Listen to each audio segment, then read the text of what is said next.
one of the things we've all met is the accusation that we are strident or arrogant or vitriolic or shrill. What do we think about that? Yeah, well, I'm amused by it because I went out of my way in my book to address reasonable religious people, and I flew the draft with groups of students who were deeply religious. And indeed, the first draft incurred some real anguish. And so I made adjustments. And it didn't do any good in the end because I still got hammered for being rude and aggressive. And I came to realize that it's a no-win situation. It's a mug's game. The religions have contrived to make it impossible to disagree with them critically without being rude. Without being rude. They sort of play the hurt feelings card at every opportunity, and you're faced with the choice of, well, am I going to be rude, or am I going to articulate this criticism? Yeah. I mean, am I going to articulate it, or am I just going to button my lip? Right.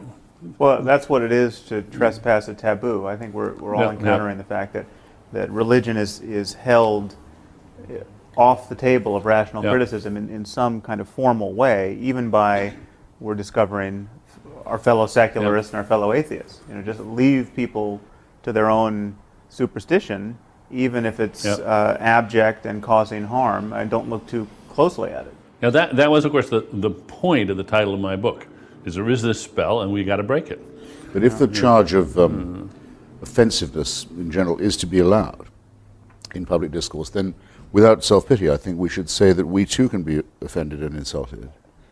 I mean, I'm not just in disagreement when someone like Tariq Ramadan, accepted now at the high tables of Oxford University as a spokesman, says the most he'll demand when it comes to the stoning of women is a moratorium on it. I find that profoundly much more than annoying. Right, yeah. Insulting, not only insulting, but actually threatening. But you're not offended. This is, you don't take any, I don't see you taking things personally. You're alarmed by the liabilities of certain ways of thinking, as in Ramadan's case. But he would say, or people like him would say, that if I doubt the historicity of the Prophet Muhammad, I've injured them in their deepest feelings. Right. Well, I am, in fact, I think all people ought to be offended, at least in their deepest integrity, by, say, the religious proposition that without a supernatural celestial dictatorship, we wouldn't know right from wrong. That we only live by. But are you really offended by that? Doesn't it just seem wrong? No, I say only, Sam, that if the offensiveness charge is to be allowed in general and arbitrated by the media, then I think we're entitled to claim that much without being self-pitying or representing ourselves as an oppressed minority, which I think is an opposite danger, I would admit. I'd like to add also that that I agree with Daniel that there's no way in which the charge against us can be completely avoided, because what we say does offend the very core of any serious religious person at any rate. If we deny the divinity of Jesus, for example, that many people will be terrifically shocked and possibly hurt. It's just too bad. I'm fascinated by the contrast between the amount of offense that's taken by religion and the amount of offense that people take against really anything else, like your artistic taste, your taste in music, your taste in art, your politics. You can be not exactly as rude as you like, but you can be far, far more rude about such things. And I'd quite like to try to quantify that, to actually do research about it, actually test people with statements about their favorite football team or their favorite piece of music or something, and see how far you can go before they take offense, compared to, is there anything else, apart from, say, how ugly your face is, that gives such... Or your husband's or wife's or girlfriend's or partner's face. Yes. Well, it's interesting you say that, because I regularly debate with the terrible man called John Donoghue of the Catholic Defence League, and he actually is righteously upset by certain trends in modern art, which tend to draw attention to themselves by blasphemy. Well, for example, Serrano's Piss Christ, or the elephant dung on the Virgin, and so. And indeed, I think it's quite important that we share with Sophocles and other pre-monotheists a revulsion to desecration or to profanity. That we don't want to see churches desecrated or no, indeed not. religious icons trashed and so forth. Yes. we share an admiration for at least some of the aesthetic achievements of religion. Right. I think this whole notion of I think our criticism is actually more barbed than that, in the sense that we are offending people, but we're also telling them that they're wrong to be offended. I mean, physicists aren't offended when their view of physics is disproved or challenged. I mean, this is just not the way rational minds operate when they're really trying to get at what's true in the world. And religions purport to be representing reality, and yet there's this peevish and tribal and ultimately dangerous reflexive response to having these ideas challenged. I think we're pointing to the total liability of that. Well, and two, there's no polite way to say to somebody, you've wasted your life. Do you realize you've wasted your life? Do you realize that you've just devoted all your efforts and all your goods to a glorification of something which is just a myth? Or have you ever considered even if you say, have you even considered the possibility that maybe you've wasted your life on this? There's no inoffensive way of saying that, but we do have to say it because they should jolly well consider it. Same as we do about our own lives. Oh, absolutely. Yeah. Yes. Dan Barker's making a collection of clergymen who've lost their faith, but don't dare say so because it's their only living. It's the only thing they know what to do. I've heard from one of them at least. Have you? Yeah. Yes. I used to have this when I was younger in arguments with the members of the Communist Party. They sort of knew that it was all up with the Soviet Union. Many of them had suffered a lot and sacrificed a great deal and struggled manfully to keep what they thought was the great ideal alive. Their mainspring had broken, but they couldn't give it up because it would involve a similar concession. Right. But that certainly, I mean, if anyone said to me, how could you say that to them about the Soviet Union? Didn't you know you were going to really make them cry and hurt their feelings? I said, don't be ridiculous. Don't be absurd. But it's I find it, in many cases, almost an exactly analogous argument. When people tell me I'm being rude and vicious and terribly aggressive in a way that I should, I say, if I were saying these things about the pharmaceutical industry or the oil interests, would it be rude? Would it be off limits? No. Of course it wouldn't. Right. Well, I want religion to be treated just the way we treat the pharmaceuticals and the oil industry. I'm not against pharmaceutical companies. I'm against some of the things they do, but I just want to put religions on the same page with them. Including denying them tax exemption. Yeah. Yes. Yeah. And, or in the English case, state subsidy.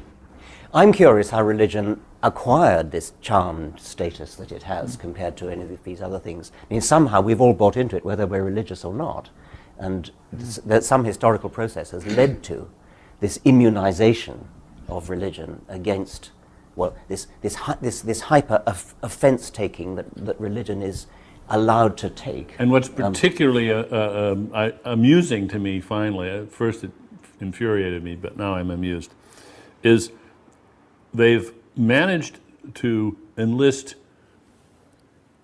legions of non-religious people who take offense on their behalf. And how? In fact, Yes. the most vicious reviews of my book have been by people who are not themselves religious, but they're terribly afraid of hurting the feelings of the people that are religious, and they chastise me worse than anybody Exactly who's my actually experience. religious. Exactly my experience. And I think so. One of you pointed out how condescending that view is. That Yes. It's as though it's like the idea of penitentiaries. I mean, they're, other people need them. You know, That's we right. must keep these people safely in their midst. Yes. Well, I think there's one answer to that question, which may illuminate a difference that or at least a difference that I have with I think maybe all three of you. There's something about. I mean, I still use words like spiritual and mystical without furrowing my brow too much, and I mean, to the consternation of many atheists. I think there is a range of experience that is rare and that is only talked about without obvious qualms in religious discourse, and because it's only talked about in religious discourse, it is just riddled with superstition, and it's used to cash out various metaphysical schemes which it can't reasonably do. But clearly people have extraordinary experiences, whether they have them on LSD, or they have them because they were alone in a cave for a year, or they have them because they just happen to have the neurology that is particularly labile that allows for it.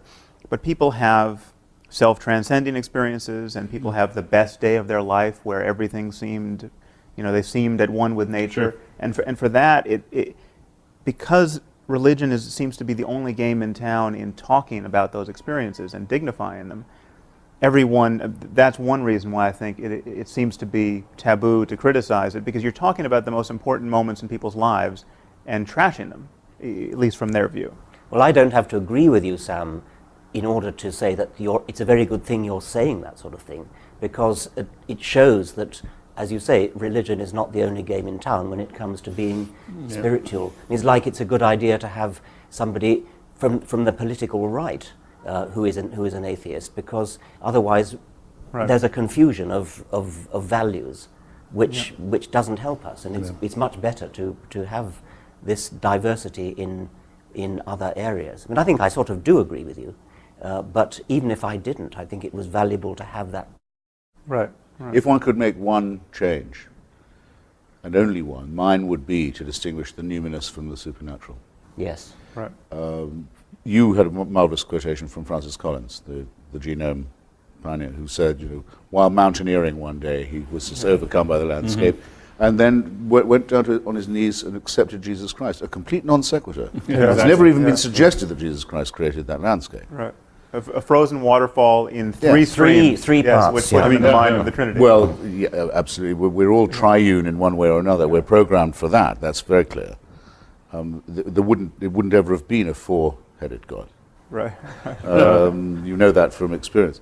But that would be an enormous distinction to make, and I think it would clear up a lot of people's confusion, that what we have in our emotions, the surplus value of our personalities, the bits that aren't particularly useful for our evolution, or that we can't prove are, but that do belong to us all the same, don't belong to the supernatural and are not to be conscripted or annexed by any priesthood. Yes, it's a sad fact that people, in a sense, won't trust their own valuing of their numinous experiences. They think it isn't really as good as it seems unless it's from God, unless it's some kind of a proof of religion. No, it's just as wonderful as it seems. It's just as important. It is the best moment in your life. And it's the moment when you forget yourself and become better than you ever thought you could be in some way, and see in all humbleness the wonderfulness of nature. That's it, and that's wonderful. But it doesn't add anything to say, golly, that has to have been given to me by somebody even more wonderful. It's been hijacked, hasn't it? By It's also, I'm afraid, I think it's a deformity or shortcoming in the human personality, frankly, because the religion keeps stressing how humble it is and how meek it is and how accepting and almost to the point of self-abnegation it is. But actually it makes extraordinarily arrogant claims for these moments. It says that I suddenly realized that the universe was all about me. Yes. And felt terrifically humble about it. Come on, we can laugh people out of that, I believe. Right. Yeah. Also, And I think we must. should. I am so tired of the if only Professor Dennet had the humility to blah, blah, blah, and Yes. humility. And this from people of breathtaking arrogance. Yeah. I think We shove one aside saying, just don't mind me, I'm on an errand for God. Yeah, right. This is a How point. modest is that? This is the point I think we should return to, this notion of the arrogance of science. Oh, because yeah. there is no discourse which enforces humility more rigorously. I mean, scientists, in my experience, are the first people to say they don't know. I mean, if you get a scientist to start talking off his area of specialization, he or she immediately starts hedging his bet, saying, I'm sure there's someone in the room who knows more about this than me, and of course, all the data's not in. I mean, this is the mode of discourse in which we are most candid about the scope of our ignorance. Well, actually, a lot of academics come up with that kind of false modesty. But I do know what you mean. Yes, it is. Many's the historian who says, no, I yield. It's just someone. No, but any academic should do that. Yes, they should. The thing about religious people is that they recite the Nicene Creed every week, which says precisely what they believe. There are three gods, not one. The Virgin Mary, Jesus died, went to down for 3 days and then came up again. Yep. I mean, in precise detail. And yet they have the gall to accuse us of being overconfident and of not knowing what it is to doubt. And I don't think many of them ever let themselves contemplate the question which I think scientists ask themselves all the time: what if I'm wrong? Yeah. What if I'm wrong? I mean, it's just not part of their repertoire. Actually, would you mind if I disagree with you about that? I mean, a lot of the talk that makes religious people hard to, not hard to beat, but hard to argue with, is precisely that they'll say they're in a permanent crisis of faith. There is indeed a prayer, Lord, I believe, help thou my unbelief. Graham Greene says the great thing about being a Catholic was that it was a challenge to his unbelief. A lot of people live by keeping two sets of books. In fact, it's my impression. There is that. It's my impression, in fact, that a majority of the people I know who call themselves believers or people of faith do that all the time. I wouldn't say it was schizophrenia. That would be rude. But they're quite aware of the implausibility of what they say. They don't act on it when they go to the doctor or when they travel or anything of this kind. But in some sense, they couldn't be without you. But they're quite respectful of the idea of doubt. In fact, they try and build it in when they can.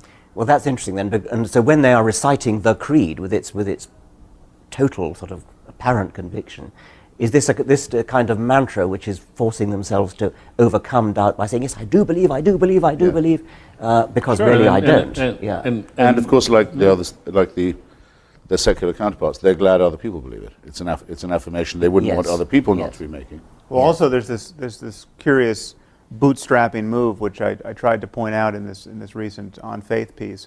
This idea that you start with the premise that belief without evidence is especially noble. I mean, this is the doctrine of faith. This is the parable of doubting Thomas. And so you start with that, and then you add this notion, which has come to me through various debates, that the fact that people can believe without evidence is itself a subtle form of evidence. I mean, we're kind of wired to, actually Francis Collins, you mentioned, brings this up in his book. The fact that we have this intuition of God is itself some subtle form of evidence. And this is kind of kindling phenomenon where once you say it's good to start without evidence, the fact that you can is a subtle form of evidence, and then the demand for any more evidence is itself a kind of corruption of the intellect or a temptation or something to be guarded against, and you get a kind of perpetual motion machine of self-deception where you can get this thing up and running. But they like the idea that it can't be demonstrated, because then there'd be nothing to be faithful about. Right. That's the point of faith. Yeah. If everyone had seen the resurrection, and we all knew that we'd been saved by it, then we would be living in an unalterable system of belief, and it would have to be policed. Right. Well, and it would actually be, those of us who don't believe in it are very glad it's not true, because we think it would be horrible. Those who do believe it don't want it to be absolutely proven, so there can't be any doubt about it, because then there's no wrestling with the conscience, there are no dark nights of the soul. It was a review of one of our books, I don't remember which, but it was exactly that point, that just, what a crass expectation on the part of atheists that there should be total evidence for this. I mean, there'd be much less magic. You know, if everyone was compelled to believe by too much evidence. Actually, this is Francis Collins. I'm sorry. This is Francis Collins. A friend of mine, Canon Fenton of Oxford, actually, said that if the church validated the Holy Shroud of Turin, he personally would leave the ranks, because if they were doing things like that, he didn't want any part of it. Right. I didn't expect when I started off my book tour to be as lucky as I was. I mean, Jerry Falwell died in my first week on the road. That was amazing. Yes, that was amazing luck. I didn't expect Mother Teresa to come out as an atheist. Yes. But reading her letters, which I now have, it's rather interesting. She writes, I can't bring myself to believe any of this. She tells all her confessors, all her superiors. I can't hear a voice. I can't feel a presence, even in the Mass, even in the sacraments. No small thing. And they write back to her saying, that's good. Right. That's great. You're suffering. It gives you a share in the crucifixion. It makes you part of Calvary. Yeah. You can't beat an argument like that. Right. The less you believe it, the more you're an illustration the more of faith. You prove it's true. Yeah. Yes, and the struggle, the dark night of the soul is the proof in itself. Yeah. So we just have to realize that these really are non-overlapping magisteria. We can't hope to argue with a mentality of this kind. But we can do just what you're doing now, and that is, we can say, look at this interesting bag of tricks that have evolved. Notice that they're circular, that they're self-sustaining, that they don't have any, that they could be about anything, and and then you don't argue with them. You simply point out that these are not valid ways of thinking about anything, because you could use the very same tricks to sustain something which was manifestly fraudulent. And in fact, what fascinates me is that a lot of the tricks they have their counterparts with con artists. They use the very same forms of non-argument, the very same non sequiturs, and they make, for instance, they make a virtue out of trust. And as soon as you start exhibiting any suspicion of the con man he gets all hurt on you and plays the hurt feelings card and reminds you how wonderful taking it on faith is, and how I mean, there aren't any new tricks. These tricks have evolved over. And one could add the production of bogus special effects as well, which is one of the things that completely convicts religion of being fraudulent. The belief in the miraculous. The same people will say, well, Einstein felt a spiritual force in the universe, when he said the whole point about it is there are no miracles. There are no changes in the natural order. That's the miraculous thing. They're completely cynical about claiming him. Well, the other thing worth pointing out, almost the same breath, is that every religious person feels the same criticism of other people's faith that we do as atheists. I mean, they reject the pseudo miracles and the pseudo claims to certainty of others, and they see the confidence tricks in other people's faith, and they see it rather readily. You know, every Christian knows the Quran can't be the perfect word of the Creator of the universe, and anyone who thinks it is hasn't read it closely enough, and it's just in this hermetically sealed discourse that isn't really being self-critical.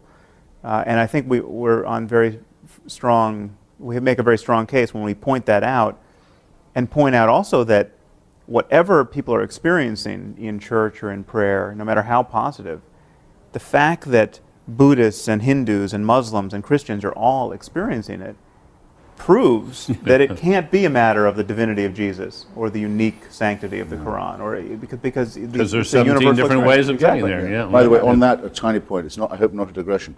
It's useful bearing that in mind too when you get, as I did this morning on ABC News, the question, well, wouldn't you say religion did some good in the world? I mean, there are good people. You never don't get that argument. And by the way, there's no reason why one shouldn't. We say, well, yes, I have indeed heard it said that Hamas provides social services in Gaza. And I've even heard it said that Louis Farrakhan's group gets young black men in prison off drugs. I don't know if it's true. I'm willing to accept it might be. It doesn't alter the fact that the one is a militarized terrorist organization with a fanatical anti-Semitic ideology, and the second is a racist crackpot cult. Yeah. And the other I have no doubt that Scientology gets people off drugs too. But my insistence always with these people is, if you will claim it for one, you must accept it for them all.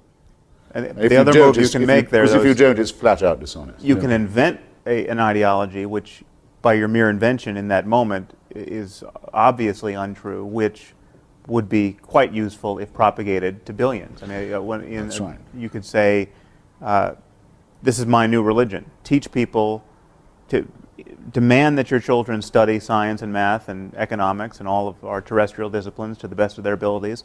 And if they don't persist in those efforts, they'll be tortured after death by 17 demons. This would be extremely useful, and it would be far more useful than Islam, propagated to billions. And yet, what are the chances that the 17 demons exist? Zero. There's a slipperiness too, isn't there, about one way of speaking to sophisticated intellectuals and theologians, and another way of speaking to congregations, and above all, children. And I think we've all of us been accused of going after the easy targets of the Jerry Falwells of this world and ignoring the sophisticated professors of theology. And I mean, I don't know what you feel about that, but one of the things I feel is that the sophisticated professors of theology will say one thing to each other and to intellectuals generally, but will say something totally different to a congregation. They'll talk about miracles, they'll talk about... Well, they won't talk to a congregation.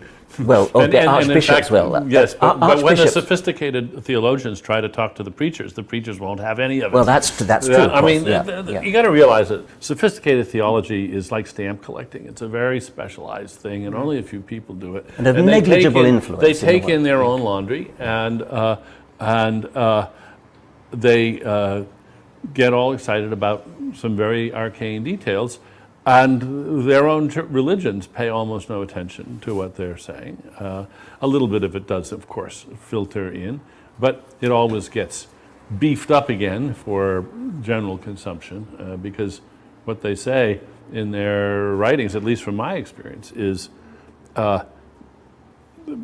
eye-glazing, mind-twisting, very subtle things which have no particular bearing on life. Oh, no, I must insist. I must say a good word here for Professor Alistair McGrath, who in his attack on Richard said it's not true, as we've always been told, and most Christians believe, that Tertullian said, credo quia absurdum, I believe it because it's ridiculous. No, it turns out, I've checked this now, though I don't know this from McGrath, that in fact Tertullian said, the impossibility of it is the thing that makes it the most believable.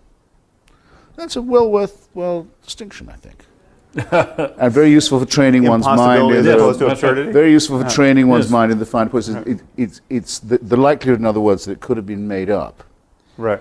is diminished by the incredibility of it. Who would try and invent something that was that it's so unbelievable? off the wall. Well, you make some very good points that actually is That's a good I point. think a debate perfectly well worth having. What I say to these people is this: you're sending your email or your letter to the wrong address. Everyone says, let's not judge religion by its fundamentalists. All right. Take the Church of England.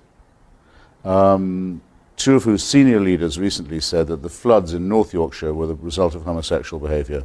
Not in North Yorkshire, presumably, but probably in London, I think they were thinking. But God's aim is a little one off. one of these, the Bishop of Carlisle, is apparently about to be the next Archbishop of Canterbury. Now, this is extraordinary. This is supposed to be the mild and reflective and thoughtful and rather, troubled church, making fanatical pronouncements. Well, I want to hear what Alistair McGrath is going to write to the Bishop of Carlisle, not to me. Is he going to say, my Lord Bishop, do you not realize what a complete idiot you're making of yourself and of our church? Did he do this? If he did it in private, I'm not impressed. He has to say it in public. The Bishop Why are of they Carlisle telling me backtracked. I will judge the church by the statements of its bishops, and I think I'm allowed to. Yeah. But the other thing is that, never mind about the academic theologians, bishops and vicars, who will attack us for taking scriptures, or for accusing people of taking scriptures literally. And of course we don't believe the book of Genesis literally. And yet they do preach about what Adam and Eve did, as though they did exist, as though they're somehow, it's a sort of license to talk about things which they know, and anybody of any sophistication knows, is fiction. And yet they will treat their congregations, their sheep, as though they did exist, as though they were factual. And a huge number of those congregations actually think they did exist.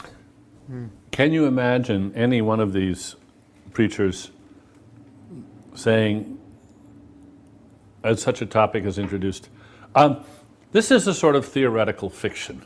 It's not true, but it's a very fine metaphor. No, they're just They not kind of, going. after the fact, imply that that's what they expect you to know. Yes, but they would never announce it. They would Well, never there's say another it. point there, is that they never admit how they have come to stop taking it literally. Because you have all these people criticizing us for our crass literalism, we're as fundamentalist as the fundamentalists. And yet these moderates don't admit how they have come to be moderate. What does moderation consist of? It consists of having lost faith in all of these propositions, or half of them, because of just the hammer blows of science and secular politics. Of the and crass rationality. literalism of the critics. Yeah, Yes. religion has lost its mandate on 1,000 questions, and moderates tend to argue that this is somehow a triumph of faith, that faith is somehow self-enlightening, whereas it's been enlightened from the outside. It has been, it has been intruded upon by On science. that point that I was wanting to raise myself about our own so-called fundamentalism. There's a cleric in Southwark, the first person I saw attacking you and I in print as being just as fundamentalist as those who blew up the London Underground. Do you remember his name? I don't remember his name. Sorry, I don't remember. He's a very senior Anglican cleric in the Diocese of Southwark. I went on the BBC with him. Just entre parenthèses, I'll say, when I'd said, how can you call your congregation a flock? Doesn't that say everything about your religion, that you think they're sheep? He said, well, actually, I used to be a pastor in New Guinea, where there aren't any sheep. Well, of course, there are a lot of places where there are no sheep. Gospel's quite hard to teach as a result. We found out what the most important animal to the locals was, and I remember very well my local bishop rising to ask the Divine One to behold these swine, his new congregation. But this is the man who deliberately does a thing like that, that's as cynical as you could wish, and as adaptive as the day is long. And he says that we who doubt it are as fundamentalists as people who blow up their fellow citizens on the London Underground. It's unconscionable. Thus, I don't really mind being accused of ridiculing or treating with contempt people like that. I just frankly have no choice. I have the faculty of humor, and some of it has an edge to it. I'm not going to repress that for the sake of politeness to people. Would you think that it would be good to make a distinction between the professionals and the amateurs? I share your impatience with the officials of the churches, the people whose this is their professional life. It seems to me they know better. Right. The congregations don't know better because it's maintained that they should not know better. I do get very anxious about ridiculing the beliefs of the flock because of the way in which they have ceded to their leaders. They've delegated authority to their leaders, and they presume their leaders are going to do it right. So I think in this, who stands up and says the buck stops here? Right. Well, it seems to me it's the preachers themselves, it's the priests, it's the bishops, and we really should hold their feet to the fire. For instance, just take the issue of creationism. If somebody in a fundamentalist church thinks that creationism makes sense because their pastor told them, well, I can understand that and excuse that. We all get a lot of what we take to be true from people that we respect and whom we view as authorities. We don't check everything out. But where did the pastor get this idea? And I don't care where he or she is responsible because their job is to know what they're talking about in a way that the congregation isn't. We have to be a little bit careful not to sound condescending when we say that, and in a way it's reflecting the condescension of the preacher. Yes, because I'll take things that you and Richard say on the human and natural sciences, not without wanting to check, but I'm often unable to, but knowing that you are the sort of gentleman who would have checked. If you say, the bishop told me it, so I believe it, you make a fool of yourself, it seems to me, and one is entitled to say so. Just as one is entitled when dealing with an ordinary racist to say that his opinions are revolting. Right. He may know no better, but that's not going to save him from my condemnation. And nor should it. And I think exactly it's condescending not to confront people, as it were, one by one, or en masse.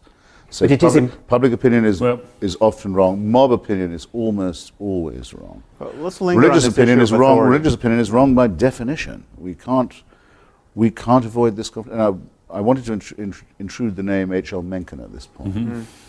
Now a very and justly celebrated American writer, not particularly to my taste, much too much of a Nietzschean, and what really was once meant by social Darwinists at one stage. But why did he win the tremendous respect of so many people in this country in the 20s and 30s? Because he said, the people who believe what the Methodists tell them and what William Jennings Bryan tells them are fools. They're not being fooled, they are fools. They should... Shame on them for believing these. Yes, they make themselves undignified and ignorant, and no mincing of words here, and a great admixture of wit and evidence and reasoning. It absolutely works. It's the most successful anti-religious polemic there's probably ever been in the modern world. In the 20th century, anyway. I think we just touched upon an issue that we should really highlight this whole Yeah. notion of authority, because Yeah. religious people often argue that science is just a tissue of uncashed checks. You know, we're all Yeah, yeah. relying on authority. How do you know that the cosmological constant is whatever it is? You know, so I think you two are well placed to do this. Differentiate the kind of faith placing in authority that we practice without fear in science and rationality generally, and the kind of faith placing in the preacher or the theologian that we criticize. Well, what we actually do when we who are not physicists take on trust what physicists say is we have some evidence to suggest that physicists have looked into the matter, that they've done experiments, that they've peer-reviewed their papers, that they've criticized each other, that they've been subjected to massive criticism from their peers in seminars and in lectures and things. And they've come through. And remember the structure that's there too. It's not just that there's peer review, but it's very important that it's competitive.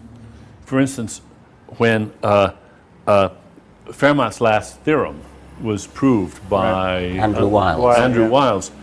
The reason that those of us who, forget it, I'm never going to understand that proof, but the reason that we can be confident that it really is a proof is that Nobody wanted him to get there every first. other mathematician who was competent in the world was very well motivated to study Find that, it, yeah.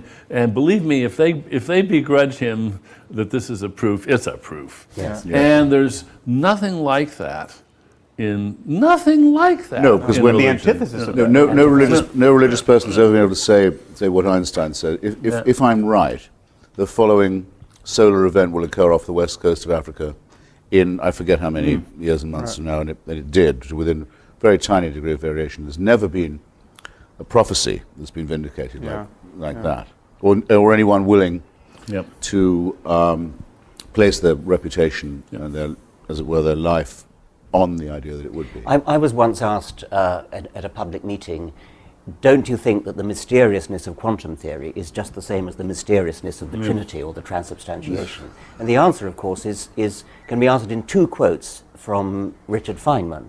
One, Richard Feynman said, if you think you understand quantum theory, you don't understand quantum theory. He was admitting that it's highly mysterious. But the other thing is that the predictions of quantum theory experimentally are verified to the equivalent of predicting the width of North America to the width of one human hair. Right. And so quantum theory is massively supported by accurate predictions, even if you don't understand the mystery of the Copenhagen interpretation or whatever it is. Right. Whereas the mystery of the Trinity doesn't even try to make a prediction, let alone an accurate one. You know, I don't like. It isn't a mystery either.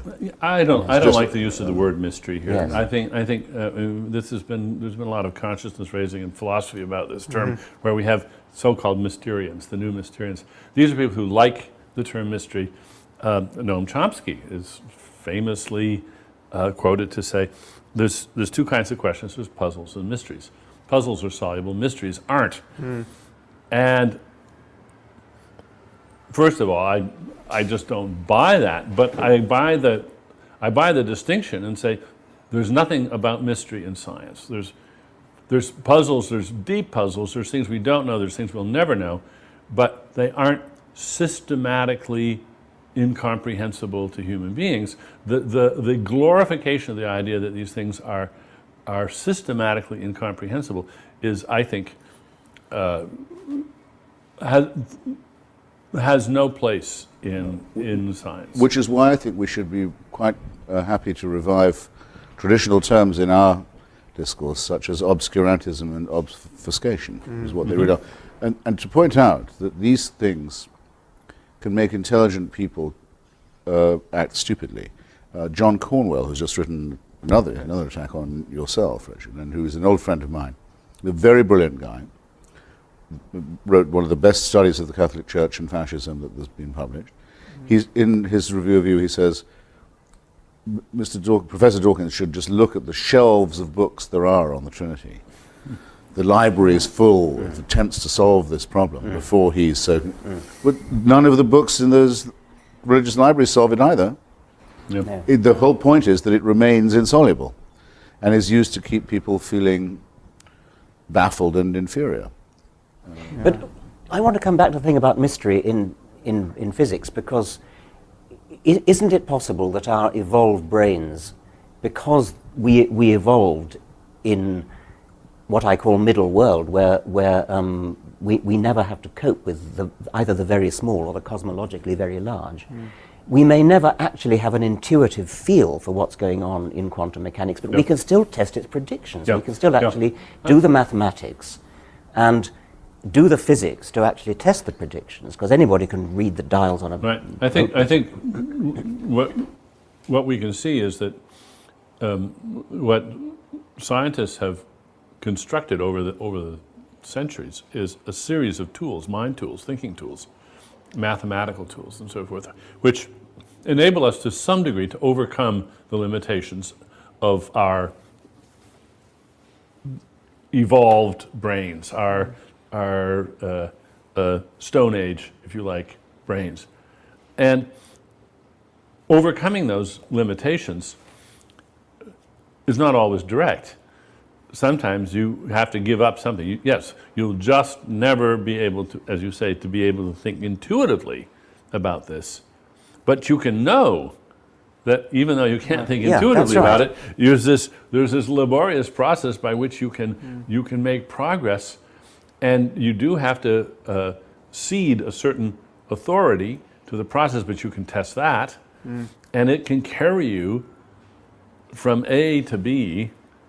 In the same way, if you're if you're a quadriplegic, an artificial device can carry you from A to B. Doesn't mean you can walk from A to B, but you can get from A to B. Yes, I mean the bolder physicists will say, "Oh, who cares about intuition? I mean, just look at the math." That's right.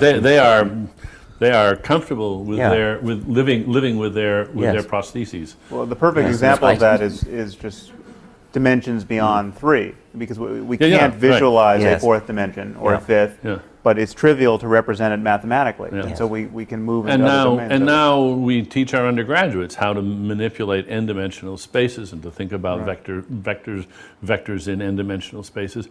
And they get used to the fact they can't quite what you do is you imagine 3 of them and say, you wave your hand a little bit and say, more of the same. But you check your intuition by running the maths, and it works. But it's easy to do something. Say you're a psychologist looking at personality, and you say there are 15 dimensions of personality, and you could think of them as being 15 dimensions in space.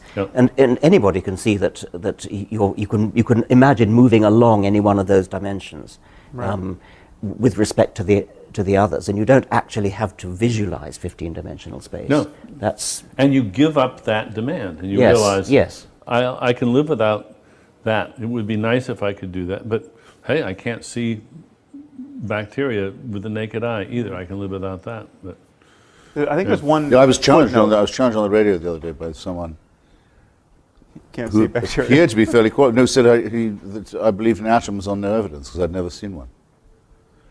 Not since George Galloway said to me that he'd never seen a barrel of oil. Right. That's cute. But you realize that people at this point, they're wearing themselves right down to their uppers. I mean, they're desperate when they get to this stage. The reason I say it is because I think it could, I don't want us to make our lives easier, but it makes the argument a little more simple. We are quite willing to say there are many things we don't know. Haldane, I think it was, said, the universe is not just queerer than we understand, it's queerer than we can understand. We know there'll be great new discoveries. We know we'll live to see great things, but we know there's a tremendous amount of uncertainty.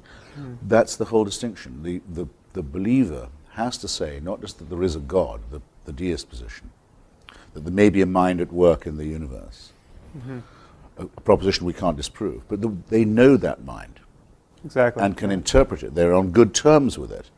They get occasional revelations from it. They have a book that is verbatim briefings from it. Now, any decent argument, any decent intellectual has to begin by excluding people who claim to know more than they can possibly know. You start off by saying, well, that's wrong to begin with. Now can we get on with it? So theism's gone in the first round. It's off the island. It's out of the show. That's a footnote I wanted to add to what Dan was saying. Even if mystery was somehow something we had to just, a bitter pill we have to swallow in the end. We are cognitively closed to the truth at some level. That still doesn't give any scope to theism. Absolutely not, because it's just as close to them as it is to those who aren't. And also they claim perfect transparency of revelation. And also they can't be allowed to forget what they used to say when they were strong enough to get away with it. Exactly. Yeah. Which is, this is really true, right, in every detail. And if you don't believe it, we'll kill you. Yes. Yeah. We'll kill you, and it may take some days to kill you, but we will get the job done. Yeah. Yes. No, they wouldn't have the power they have now if they hadn't had the power they had then. Right. And you know, this, what you just said, Christopher, actually, I think strikes terror, strikes anxiety in a lot of religious hearts, because it just hasn't been brought home to them that this move of theirs is just off limits. It's just not, it's not the game. It's not, it doesn't, you can't do that. And they've been taught all their lives that you can do that. This is a legitimate way of conducting a discussion. And here suddenly we're just telling them, I'm sorry, that is not a move in this game. In fact, it is a disqualifying move. Right. And precisely they the find move that you can't be respected for making. Yeah, yes. Just Adumbrate the move for me a bit, if you would, or for us. Perhaps only for me. Say what you think that move is. Somebody plays the faith card. Yes. They say, look, I am a Christian, and we Christians, we just have to believe this, and that's it. At which point, I guess the polite way of saying it is, well, okay, if that's true, you'll just have to excuse yourself from the discussion because you've declared yourself incompetent to proceed with an open mind. Now, if you really can't defend your view, then sorry, you can't put it forward. We're not going to let you play the faith card. Now, if you want to defend what your holy book says in terms that we can appreciate, fine. But because it says it in the holy book, that just doesn't cut any ice at all. And if you think it does, you're clearly, that is, first of all, that's just arrogant. It is a bullying move, and we're just not going to accept it. And it's a move that they don't accept when done in the name of another faith. Exactly. But now, in which case, could I ask you something, all three of you who are wiser than I on this matter, what do we think of Victor Stenger's book that says that we can now scientifically disprove the existence of God? Do you have a view of this? Which God? I haven't read the book. Which God? The God of any kind of... Either creating one or supervising one, and certainly an intervening one. I mean, I think that's fairly exhaustive. My view had always been that since we have to live with uncertainty, only those who are certain leave the room before the discussion can become adult. Victor Stenger seems to think now we've got to the stage where we can say with reasonable confidence it's disproved, not vindicated or better explanation proposed. But I just thought it'd be an interesting proposition because it matters a lot to me that our opinions are congruent with uncertainty. Right. Well, I think the weak link... And in other words, with doubt. Yeah, I was a big fan of his book and actually blurbed it, but I think the weakest link is this foundational claim on the texts, this idea that we know that the Bible is the perfect word of an omniscient deity, because that is an especially weak claim, and it really is the claim. It is really the gold in their epistemological gold standard. I mean, it all rests on that. That if the Bible is not a magic book, Christianity in this case evaporates. If the Quran is not a magic book, Islam evaporates. And when you look at the books and ask yourself, is there the slightest shred of evidence that this is the product of omniscience? Is there a single sentence in here that could not have been uttered by a person for whom a wheelbarrow would have been, emergent technology? You have to say no. I mean, there's not. If the Bible had an account of DNA and electricity and other things that would astonish us, then okay, our jaws drop suitably, and we have to have a sensible conversation about the source of this knowledge. Dinesh D'Souza makes this claim in his new book. He's going to be, by the way, one of the much more literate and well-read and educated of our antagonists. I'm going to be debating soon. He says that in Genesis, which people used to mock, they said, "Let there be light," and then only a few staves later you get the sun and the moon and the stars. Right. How could that be? Well, it's actually, according to the Big Bang, that would be right. Yeah, but that's The Bang pathetic. precedes the galaxies. Yeah. I mean, believe me, it's pathetic too. But Right. Well, I try to demonstrate this cast of mind in, I think, a very long endnote in The End of Faith, where I say any text can be read. Well, with the eyes of faith, you can make magical impressions out of any text. So I literally walked into a bookstore, the cookbook aisle of a bookstore, randomly opened a cookbook, found a recipe for wok, I think it was wok seared shrimp with Ogo relish or something, and then came up with a mystical interpretation of the recipe. And you can do it. I mean, you can connect the dots with any crazy text well, and find wisdom in it. Michael Shermer did it with the Bible code. Right, I haven't seen that. The but hidden yeah. messages in the Bible. Yeah. Very, very Yeah. good. You can write yesterday's headlines Yeah. from it anytime you like. Yeah. I have a question for the three of you. Is there any argument for faith, any challenge to your atheism that has given you pause, that has sent you back on your heels, where you felt you didn't have a ready answer, etc.? I actually can't think of any. I mean, I think the closest is the idea that the fundamental constants of the universe are too good to be true, and that does seem to me to need some kind of explanation if it's true. I mean, Victor Stenger doesn't think it is true, but many physicists do. I don't think, I mean, it certainly doesn't in any way suggest to me a creative intelligence, because you're still left with the problem of explaining where that came from. Right. And a creative intelligence who's sufficiently creative and intelligent enough to fine-tune the constants of the universe to give rise to us has got to be a lot more fine-tuned himself than... Why create all the other planets in our solar system dead? Well, that's a separate question. Yeah, say, well, if it was that good. Yeah. I mean, Yes. Bishop Montefiore was very good at this, was a former friend of mine, say that you have to marvel at the conditions of life and the knife edge on which they are. So it is a knife edge, yes. Our planet is, a lot of it too hot or too cold. Right. It's on a climate, the other planets are completely too hot or too cold to support life. That's just one solar system, the only one we know about where there is life. Not much of a designer. And of course you can't get out of the infinite regress. But I've not come across a single persuasive argument of that kind. But I wouldn't have expected to, because as I realized when I thought one evening, they never come up with anything new. Well, why would they? Their arguments are very old by definition. And they were all evolved when we knew very, very little about the natural order. The only argument that I find at all attractive, and this is for faith, you asked, as well as for theism, is what I suppose I'd call the apotropaic, when people say all the praise belongs to God for this, he's to be thanked for all this. That is actually a form of modesty. It's a superstitious one. That's why I say apotropaic. But Right. it's avoiding hubris. It's also for that reason, obviously pre-monotheistic. But religion does or can help people to avoid hubris, I think, morally and intellectually, and that might be a. But that's not an small- argument that it's true. Oh, for heaven's sake! No, there are and cannot be any such arguments. I think. Well, maybe I should broaden this question. No, wait a minute. I think But before you answer, Dan, I could give you several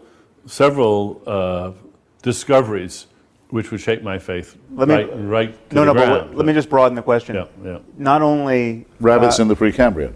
No.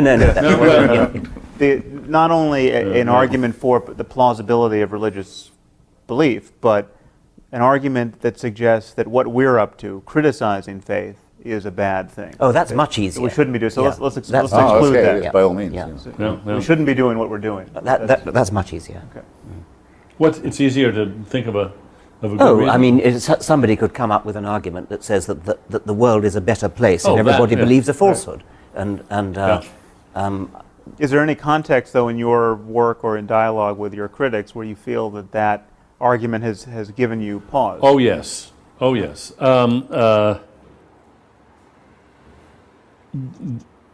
Not so much in Breaking the Spell, but when I was working on my book on free will, Freedom Evolves, I kept running into critics who who were basically expressing something very close to a religious view, namely, look, free will is such an important idea. If we gave up the idea of free will, we would have, people would lose a sense of responsibility and we would have chaos. And you really don't want to look too closely. Just avert your eyes. Do not look too closely at this issue of free will and determinism. And I thought about that explicitly in the environmental impact category. Okay, could I imagine that my irrepressible curiosity could lead me to articulate something, true or false, It's dangerous. which would have such devastating effects on the world that I should just shut up and change the subject? Right. And I think that's a good question that we all should ask. Yeah, good. Absolutely. Mm-hmm. And I spent a lot of time thinking hard about that, and I wouldn't have published either of those two books if I hadn't come to the conclusion that it was not only, as it were, environmentally safe to proceed this way, but obligatory. But I think you should ask that question. I do. Right. Before publishing a book, but not before deciding for yourself, do I think that this is true or not? One should never do what some politically motivated, often, critics do, which is to say, this is so politically obnoxious that it cannot be true. Oh, yeah. And which is a different It's a different point. thing entirely. No. No, it would be like discovering that you thought that the bell curve Yeah. on white and black intelligence was a correct interpretation of IQ. Yes, and you could well suppress publications. Now I've looked at all this stuff again. I'm absolutely, you could say, now what am I going to do? Fortunately, these questions don't in fact present themselves in that way. I'll tell you one place where it's presented itself to me. This I think it was an op-ed in the LA Times. I could be mistaken, but someone argued that the reason why the Muslim population in the U.S. is not radicalized the way it is in Western Europe is largely the result of the fact that we honor faith so much in our discourse that they have not become, the community has not become as insular and as grievance-ridden as it has in Western Europe. as in Western Europe. Now, I don't know if this is true, but if it were true, that gave me a moment's pause. That would be of interest. James Wolfenson, of the later the World Bank, recently the negotiator on Gaza, says that he firmly believes that he had tremendous influence for good with the Muslim Brotherhood and Hamas because he was an Orthodox Jew. If so, I think it would be disgusting, I have to say. And he shouldn't have had the job in the first place, because we know one absolute thing for certain about that conflict, which is that it's been made infinitely worse by the monarchy. If it were only a national and territorial dispute, it would have been solved by now. So, but his self-satisfaction in saying so, even if it were true, would turn me even more against him.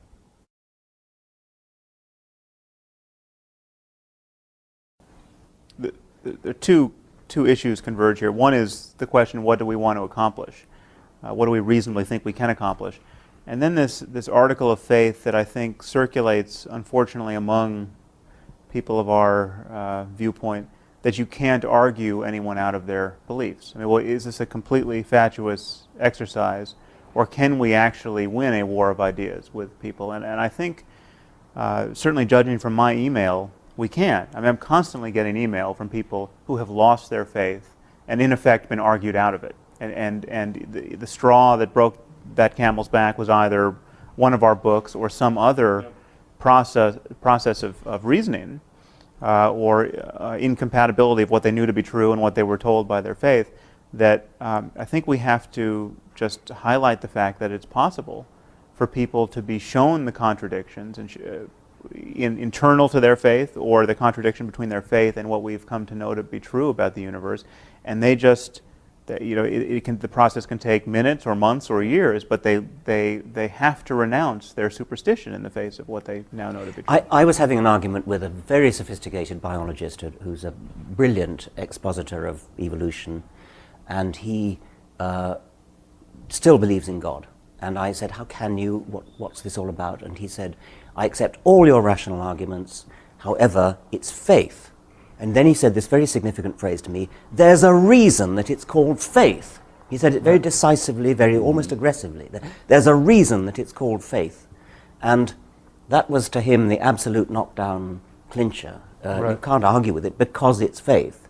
And he said it proudly and defiantly, rather than in any sort of apologetic way. And you get it all the time in North America from people who say you've got to read William James and have had to be able to judge other people's subjective experiences, which is something that's by definition impossible to do. Right. If it's real to them, why can't you respect it? I mean, this wouldn't be accepted in any other field of argument at all. The impression people are under is the critical thing about them. I had a debate with a very senior Presbyterian in Orange County. I asked him, because we were talking about biblical literalism, of which he wasn't an exponent, but I said, well, what about the graves opening at the time of the crucifixion according to St. Matthew? Matthew, I'd rather say. And everyone getting out of their graves in Jerusalem, walking around greeting old friends in the city. I was going to ask him, doesn't that rather cheapen the idea of the resurrection of Jesus?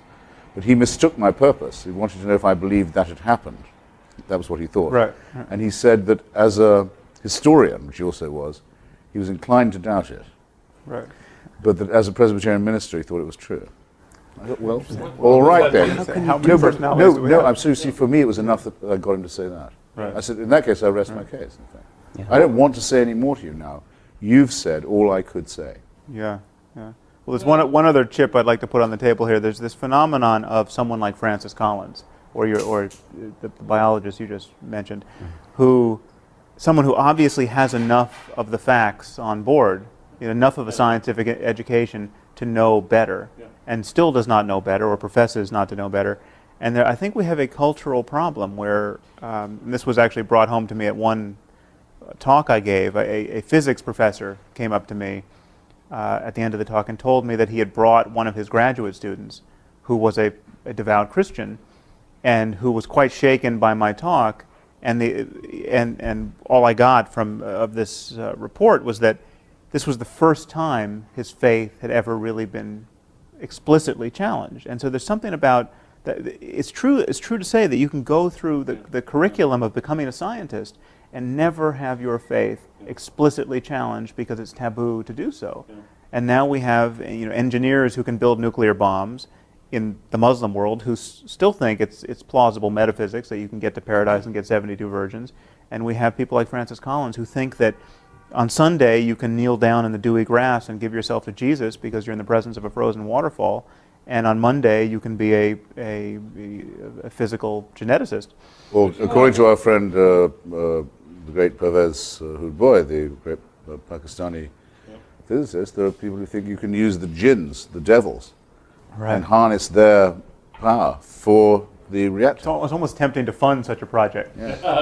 Yeah, and it seems, and I gather that, again, I can't get over him still, the respected Tariq Ramadan of St. Anthony's College, Oxford, says in his book, I'm told, that he believes in jinns too. Right. I hope I'm not doing him an injustice. I've been told that in his book, In the Steps of the Prophet, he says as much. So one is up against things that are flat out primitive and superstitious. I think it may be easier than we're supposing to shake people's faith. There's been a moratorium on this for a long time. We're just the beginning of a new wave of explicit attempts to shake people's faith, and it's bearing fruit. And the obstacles, it seems to me, are not that we don't have the facts or the arguments. It's these strategic reasons for not professing it, not admitting it. Not admitting it to yourself, not admitting it in public, because your family is going to view it as a betrayal. You're just embarrassed to admit that you were taken in by this for so long. It takes, I think, tremendous courage to just declare that you've given that all up. And if we can find ways to help people find that courage and give them some examples of people who have done this, and they're doing just fine. They may have lost the affections of a parent or something like that. They may have hurt some family members, but still, I think it's a good thing to encourage. And I don't think we should assume that we can't do this. I think we can. Yes, it's almost patronising to suggest that we couldn't. I mean, to suggest that it shouldn't, that it's not. On the other hand, I think we all know people who seem to manage this kind of split brain feat of, as Sam said, believing one thing on a Sunday and then something totally contradictory or incompatible in the rest of the week. And there's nothing, I suppose, neurologically wrong with that. I mean, there's no reason why one shouldn't have a brain that's split in that kind of way. But it is unstable in a certain way. But and I'm sure you're right that people do this, and they're very good at it, and they do it by deflecting attention from it. Yeah. And let's start. But how you can live with it? Let's start focusing attention. How can you live with a contradiction in your?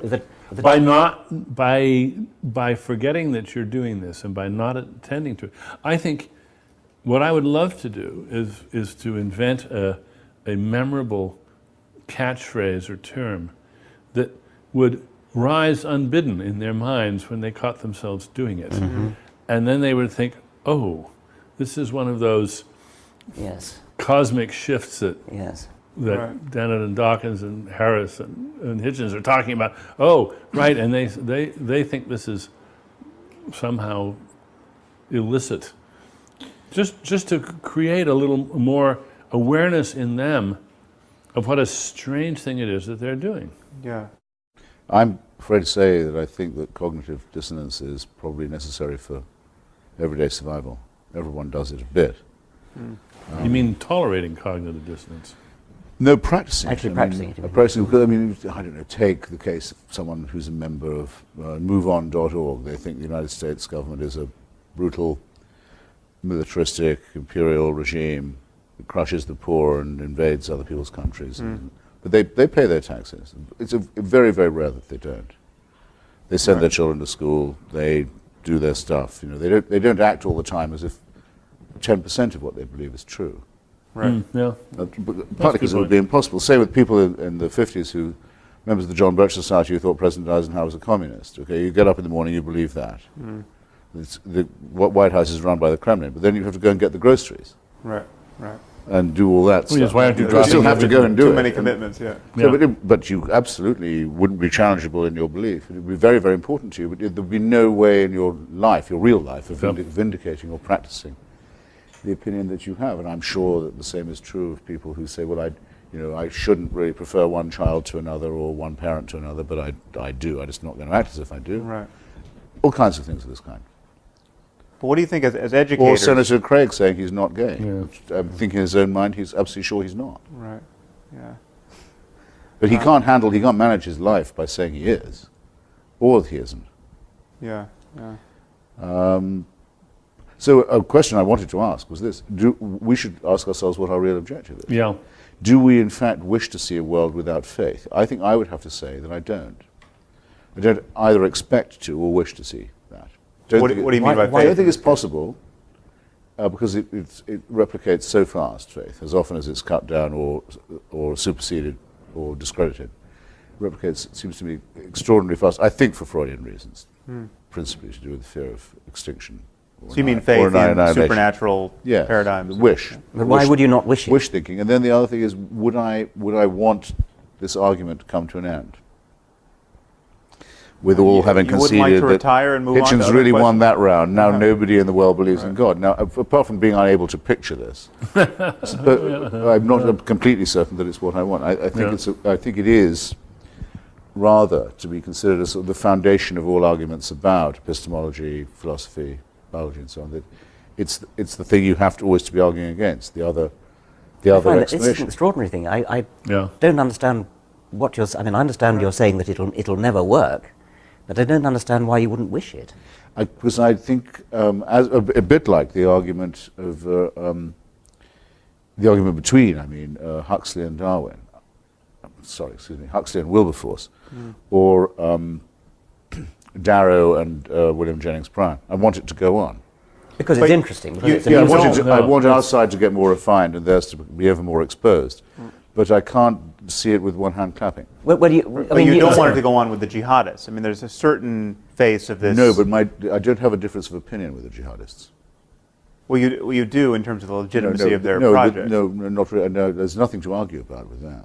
I mean, there's a simple matter of survival. I want them to be extirpated. Or then move it down to the people who are blocking stem cell No, research. that is a purely primate response with me. They're recognizing the need to destroy an enemy in order to assure my own survival. I have no interest at all in what But it they sounds think. like your But love, no, I mean, life, really, we haven't still come to your question about Islam, but no interest at all in what they think. Only interested in refining methods of destroying them. Okay. In other words, you've simply given up. A task in which, by the way, one gets very little secular support. Yes, Most that's atheists notable, don't want this fight. Yeah. The most important one is the one they want to shirk. They'd far rather go off and dump on Billy Graham. Well, Because I on think, that they know that they can't, there's no danger. I think that because we find the idea of exterminating these people just abhorrent, and we think that besides it will No, I it said will breed them extirpating. extirpate. Yes. Complete destruction of the jihadist forces.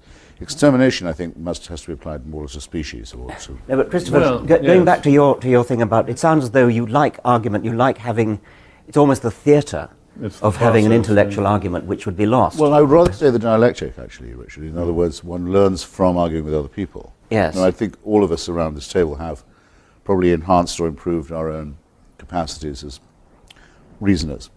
Yes, in but, this- but I in mean, this there are plenty of context. other things to reason about. You can Yeah. having won the battle against religion, we can go back to science or whatever it is we Yes. practice, and we can argue and reason about that. And there's plenty of arguments that are really worthwhile But arguments to. it'll always be the case that some will attribute their presence here to the laws of biology, and others will attribute their presence here to a divine plan that has a scheme for them. Well, that's And you can tell a lot, in my view, about people from which view they take. And as we all know, only one of those views makes sense. But how do we know that? Because we have to contrast it with the opposite one, But let me make an which is not analogy here, going, though. not going to spare. Because you could have said the same thing about witchcraft at some point in recent history. You could say that every culture has had a belief in witches, a belief in the efficacy of magic spells. Witchcraft is ubiquitous, and we're never going to get rid of it, and we're fools to try. Or we can try only as a matter of dialectic. But witchcraft is going to be with us. Well, and yet witchcraft has almost without exception. I mean, you can find certain communities Not where at all. Not at all. No, I mean, It's, real you know, witchcraft. No, witchcraft as is in this completely religious faith. ineradicable. It spreads like weed, often under animist and Christian. No, I don't mean not in the Western world. I mean Washington frank Post, witchcraft. the Witchcraft Washington of the Post- evil eye, and instead of medicine, you have. You think you've got rid of that? I think we've got. Oh, fundamentally, we've got rid of that. Yes. But in any case, don't you Not want to at get all. rid of it? I mean, Not at all. There's currently a campaign to get Wiccans registered to be buried in Arlington Cemetery. Well, Oh, but modulo the Wiccans are to Yeah, they're not- witchcraft as Unitarians are. Right. They're not real. I'm talking Come on, about. ma'am. I'm talking about a willingness to kill your neighbor because you think that there is some causal mechanism by which they, through their evil intent, could have destroyed your crops psychically, or cast an evil eye upon your. I mean, it comes in ignorance yes. of medical science. I mean, you don't know why people get sick, and you suspect your neighbor of ill intent, and then witchcraft fills the void there. No, one wouldn't say in such a case that one wished to be, one didn't wish to be without it. That we've lost something But interesting we to argue are with. effectively with. I mean, we're not dealing with the claims of witches intruding upon medical. Don't go to alternative medicine and acupuncture here. I'm talking about real witchcraft. Well, I was medieval about witchcraft. to do that very thing. And the Washington Post publishes horoscopes every day.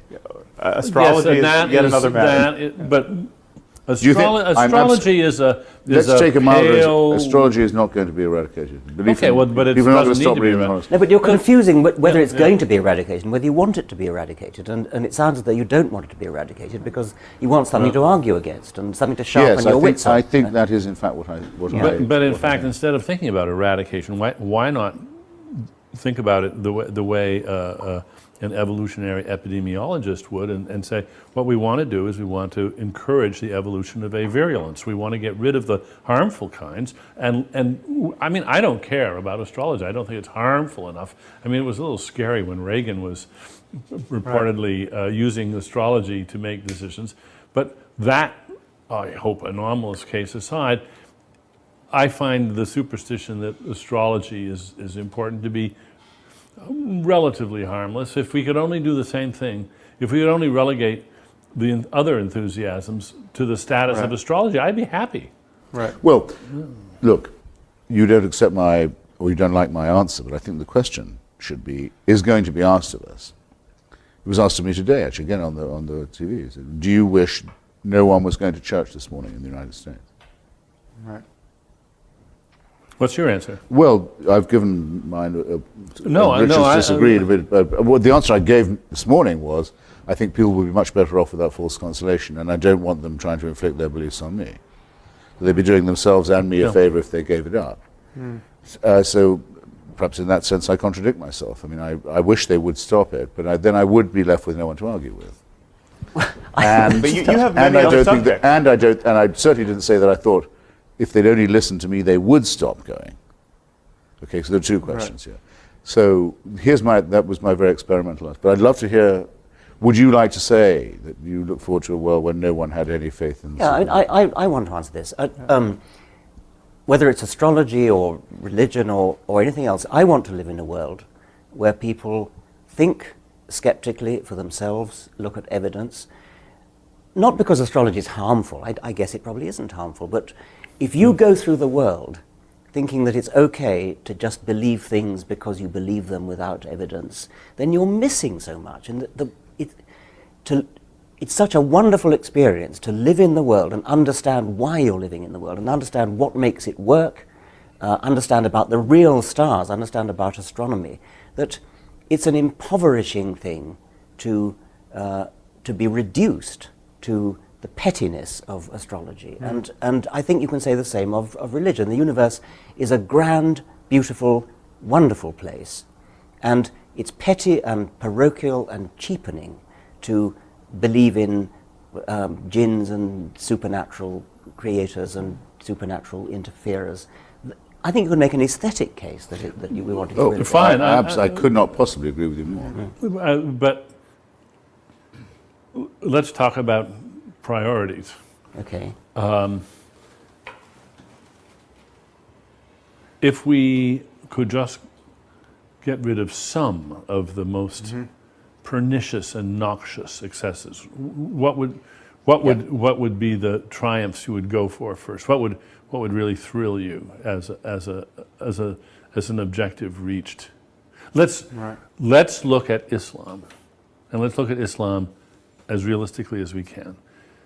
Is there any remote chance of a reformed, reasonable Islam? Well, isn't the present savage Islam actually rather recent? Isn't it the Wahhabi? You have to go back quite a ways, I think, to get Only up to a point. I mean, I think there's, and again, none of us are whether we're equipped to do it, we're not the most persuasive mouthpieces of this criticism. Yep. I mean, it takes someone like Ayaan Hirsi Ali or a Muslim scholar, someone like Ibn Waraq, to authentically criticize Islam and have it be heard by people, but especially the secular liberals of a sort who don't trust our take on this. But it seems to me you have different historical moments in the history of Islam that are distinct. One where Islam really has, you have some Muslim, you have a caliphate, or you have some Muslim country which has a reign of Islam and is unmolested, but for whatever period of time from the outside, and then Islam can be as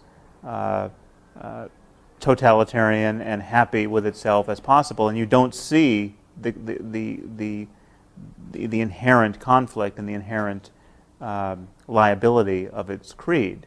I mean, Samuel Huntington said Islam has bloody borders. It's at the borders that we're noticing this problem, and the borders of Islam and modernity at this moment, the conflict between Islam and modernity. But yes, you can find instances in the history of Islam where people weren't running around waging jihad because they had successfully waged jihad. Yeah. But then what about women in that exactly, world? the suffering of women within those borders.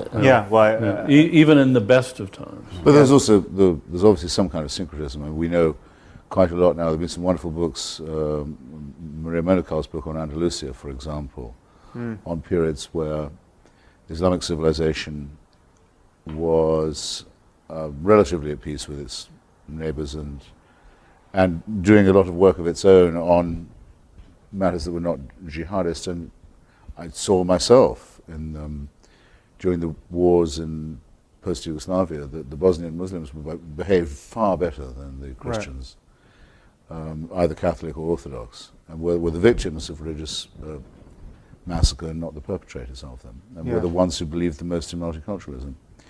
So it can happen. You could even meet people who said they were atheist Muslims or Muslim atheists, or Muslim secularists in Bosnia. In Sarajevo. You could, yeah.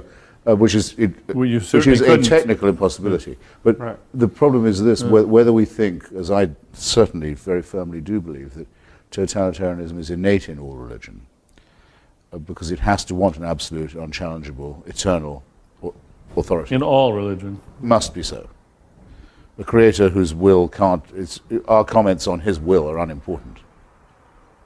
His will is absolute. It cannot be challenged, and applies after we're dead as well as before we're born. I mean, that is the origin of totalitarianism. I think Islam states that in the most alarming way, in that it comes as the third of the monotheisms and says nothing further is required. Right. This is the last. There have been previous words from God, we admit that. We don't claim to be exclusive, but we do claim to be final. Yeah. There's no need for any further work on this point. And we do claim that there's no distance between theology and civics. In our world, surely the worst thing anyone can say is no further inquiry is needed. Right. You've already got all you need to know. All else is commentary. That's the most sinister and dangerous thing. And that is a claim that Islam makes that others don't quite make in the same way. Well, let me play devil's advocate for a After all, moment on that. There's no point. refutation of Islam in Christianity or Judaism, but there is in Islam. So we accept all the bad bits of Judaism. We love Abraham and his sacrifice of his son, willingness to sacrifice. Yeah. We love all that. We absolutely esteem the virgin birth, the most nonsensical bits of Christianity. We think, all that's great. You're all welcome to join, but we have the final word. Right. That's deadly. Yes. And I think our existence is incompatible with that preaching. Let me just play devil's advocate for a moment, so at least we're clear what the position is. I'd rather speak for the devil pro bono myself. Well, okay. We can all speak for the devil. I'm sure a lot of people think we're doing just that. I, for one, think that the fact that something is true is not quite sufficient for spreading it about or for trying to discover it. The idea that there's things we should just not try to find out is an idea that I take seriously. And I think we at least have to examine the proposition that there's such a thing as knowing more than's good for us. Now, if you accept that so far, then a possibility we have to take seriously, even when we reject it, we should reject it having taken it seriously, is the Muslim idea that indeed the West has simply gone way too far, that there is lots of, this is knowledge that's not good for us, it's knowledge that we were better off with that, and the fact that many Muslims would like to turn the clock back, they can't, of course. But I have a certain sympathy for a Muslim who says, well, yeah, the cat's out of the bag, it's too late, it's a tragedy. You in the West have exposed truths to yourselves, and now you're forcing them on us, that the species would be better off not knowing. I'm absolutely riveted by what you say. I'd really love an instance, in theory or practice, of something you think we could know but could forbid ourselves to know. Because that is harder for me to imagine in a world without faith. I must say. Well, you brought up the bell curve. I mean, if there were reliable differences in intelligences between races or species, but I don't think any of us here do think that that's the case. I mean, I think there must be something. You must have thought of something you could believe, but wish you didn't know. Oh, I don't think it's hard to dream up things which, if they were true, it might be better for the human race to go on not knowing them. But could you concretize it just a little more? Yeah. I'm completely fascinated. I mean, the hypothetical is one thing, but Christopher's asking, do you actually, have you ever suppressed something? No, I haven't. No. Can you imagine yourself doing so, by the way? I mean, I can't. Oh, I can imagine it. I hope it never comes up. Well, take the synthesizing of bioweapons. I mean, should nature publish the code for smallpox, where you can just anyone within his lab can. There's all those. Cook it Oh up. well, all right, but that wouldn't be a knowledge of which we should remain innocent.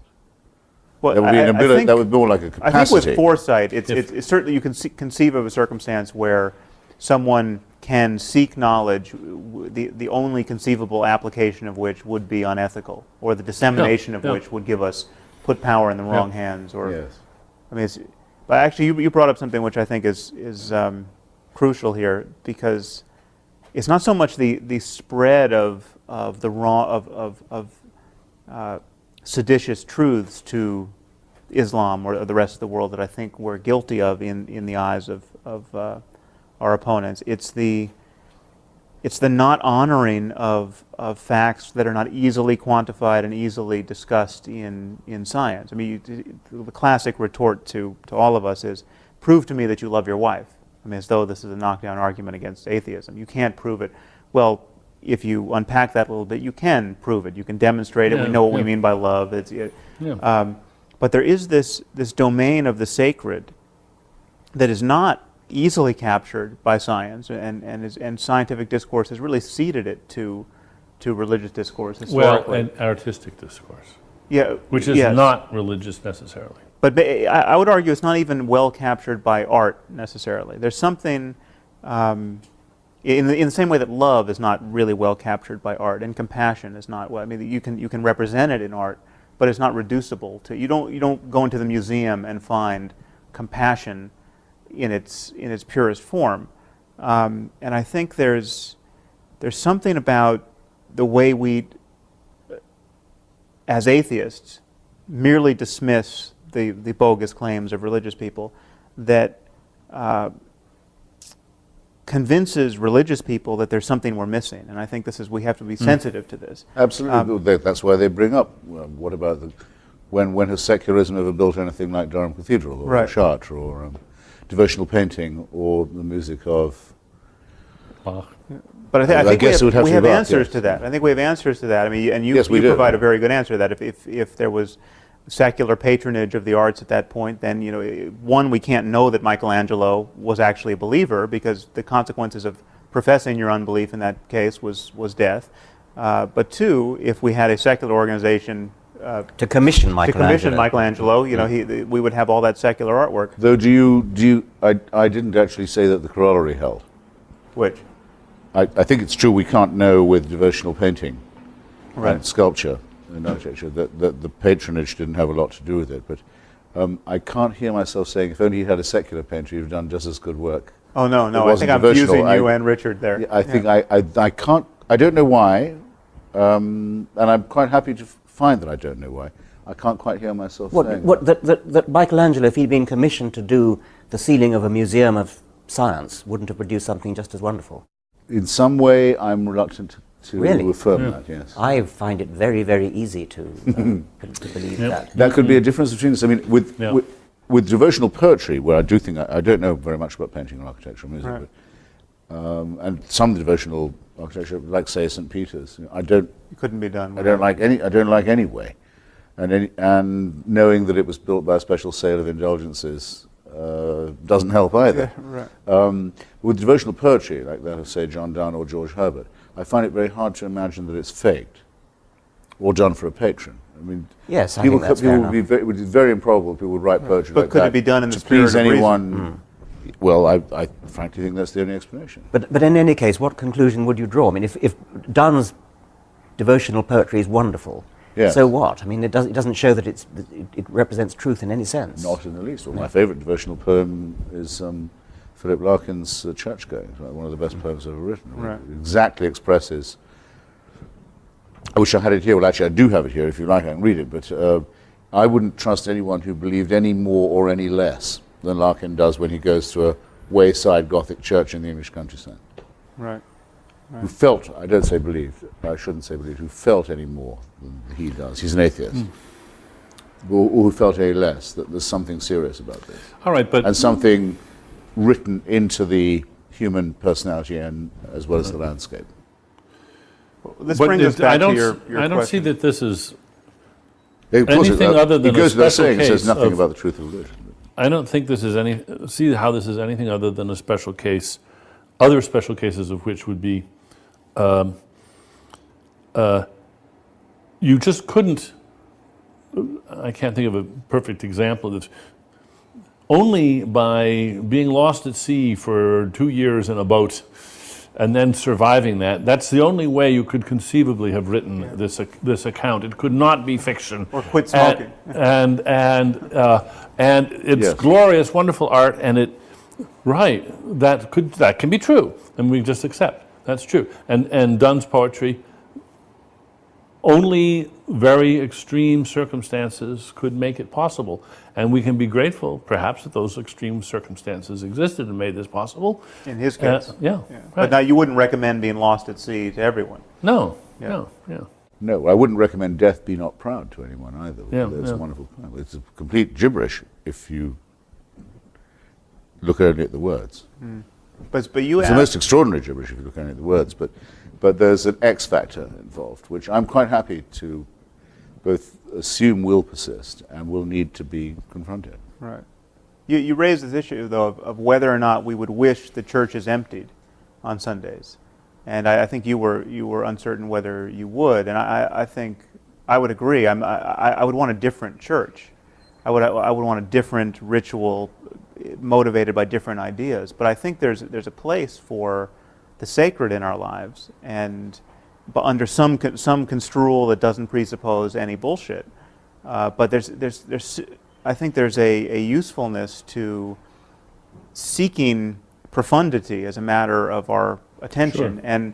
and our neglect of this area, I think, as atheists, at times makes even our craziest opponents seem wiser than we are. And I mean, you take someone like Sayyid Qutb, who's as crazy as it gets. I mean, Osama bin Laden's favorite philosopher, but he came out to Greeley, Colorado, I think it was around 1950, Yes. and spent a year in America, and noticed that all his American hosts were spending all their time gossiping about movie stars and trimming their hedges and coveting each other's automobiles. And he came to believe that America was or the West was so trivial in its preoccupations and so materialistic that it had to be destroyed. Now, this shouldn't be construed as giving any credence to his worldview, but he has a point. There is something trivial and horrible Yes. about the day-to-day fascinations of most of us and most people most of the time. There's a difference between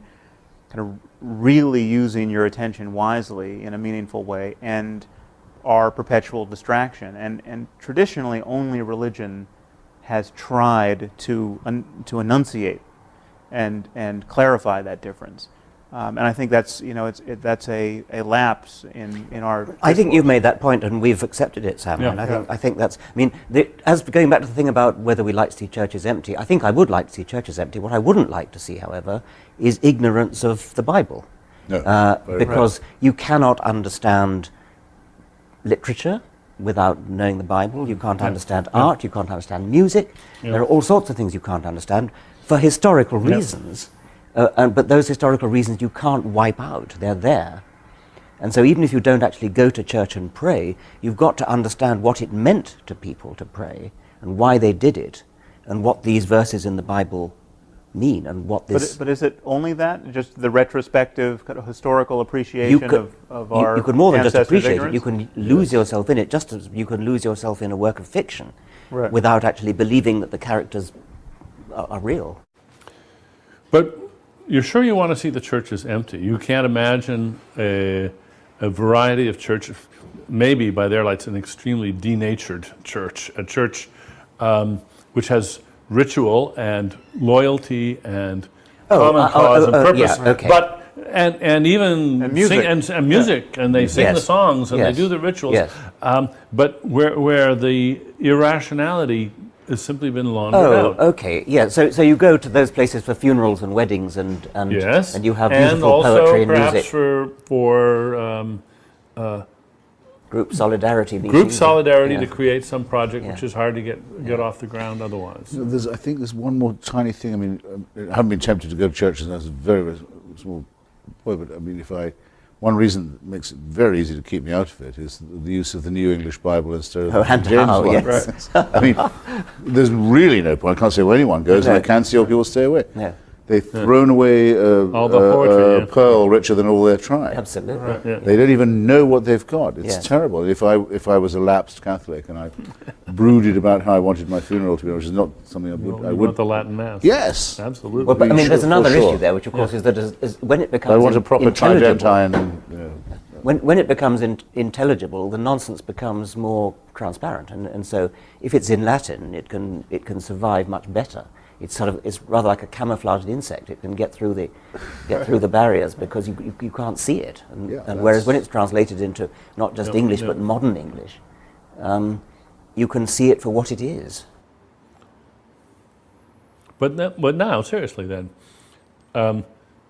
do you therefore delight in the fact that churches are modernizing their texts and using the? No, or, I or don't. do you, It's an aesthetic point. No, I don't. no. No. That's the worst of both worlds. I think it seems to Yes. me. Right. And we should be grateful for it.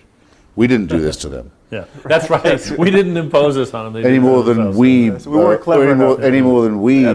we don't blow up Shia mosques either. Yeah. We don't blow up the Bamiyan Buddhas. Bamiyan Buddhas, exactly. We don't desecrate. We would be, for the reasons given by Sophocles and Antigone, we would have a natural resistance to profanity and desecration. We leave it to the pious to destroy churches and burn synagogues or blow up each other's mosques. And I think that's a point that we might spend more time making, because I do think it is feared of us. This was my point to begin with, that we wish for a world that's somehow empty of this echo of music and poetry and the numinous and so forth. That we would be happy in a brave new world. And since I don't think it's true of any of us, No, it's not. it's a point one might spend a bit more time Yeah. making, that the howling wilderness of nothingness is much more likely to result from holy war Right. or religious conflict or theocracy than it is from a proper secularism, which would therefore, I think, have to not just allow or leave or tolerate or condescend to or patronize, but actually, in a sense, welcome the persistence of something like faith. I feel I've put it better now than I did at nodded the beginning. unintelligently there. I think. What do you mean something like faith? Yeah, and how like faith? Something like the belief that there must be more than we can know. Well, That's not. fine. Dennet believes that. That's Yeah, not faith. sure. Yeah. I mean, we know there's more than we presently know. Well, that was my or original likely to point know. in saying if we could find a way of enforcing the distinction between the numinous and the superstitious, we would be doing something culturally quite important. Yes. When I'm told about this, well, Richard and I did this at Central Hall with Scruton and that very weird team that we debated, who kept on saying, Scruton particularly, well, what about good old Gothic spires and so forth. I said, look, I wrote a book about the Parthenon. I'm intensely interested in it. I think everyone should go, everyone should study, and so forth. But everyone should abstain from the cult of Pallas Athena. Everyone should realize that probably what that sculptural frieze that's so beautiful describes may involve some human sacrifices. Athenian imperialism wasn't all that pretty even under Pericles. So the great cultural project, in other words, may very well be to rescue what we have of the art and aesthetic of religion while discarding the supernatural. And I think acknowledging the evil that was part of its creation in the first place. That is, we can't condone the beliefs and practices of those Aztecs, but we can stand in awe of and want to preserve their architecture and many other features of their culture, but not their practices and not their beliefs. I once did a British radio program called Desert Island Discs, where you have to go on and choose your 6 records which you take to a desert island and talk about it. And one of the ones I chose was Bach, Mache dich mein Herz rein. Oh, yeah. It's wonderful, Beautiful sacred music. And the woman questioning me couldn't understand why I would wish to have this piece of music. It Pious. is beautiful music, and its beauty is indeed enhanced by knowing what it means. I mean, Yes. But you still don't actually have to believe it. It's like reading fiction. Exactly. You can lose yourself in fiction and be totally moved to tears by Yeah. it. Yes. But nobody would ever say you've got to believe that this person existed and that the sadness that you feel really Yes. reflected something that actually happened. Yes, like the Bishop of Dublin who preached a sermon against Swift and said that he'd read every book of Gulliver's Travels, and for his part he didn't believe a word of them. Yes, yes.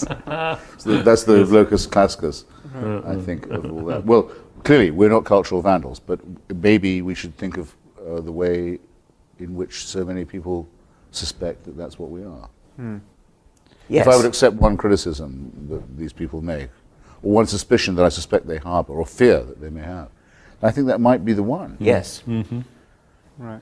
That it would be all chromium and steel and Yes, And very no much Christmas so. carols and no Yes. and no menorahs. They, and they no- couldn't possibly, anybody who makes that criticism couldn't possibly have read any one of our books. Yes. No. Well, that's another problem too, which is isn't another it? problem. Is the people that, of course, this isn't just our books; it's so many books. Yes. People don't read them; they just read the reviews and then they decide that's what the book. we're about to have the Christmas wars again, of course, and this being the last day of September, yeah, you can feel it all coming on. But I always, whenever it comes up, when I go on any of these shows to discuss, I say it was Oliver Cromwell who cut down the Christmas trees and forbade. It was the Puritan Protestants, the ancestors of the American fundamentalists, who it's said the Bamian Christmas Buddhas would be again. blasphemy. Yeah. Yep. Yes. Do at least respect your own traditions, because I do. Yes. I think Yes. Cromwell was a great man in many other ways as well. Right.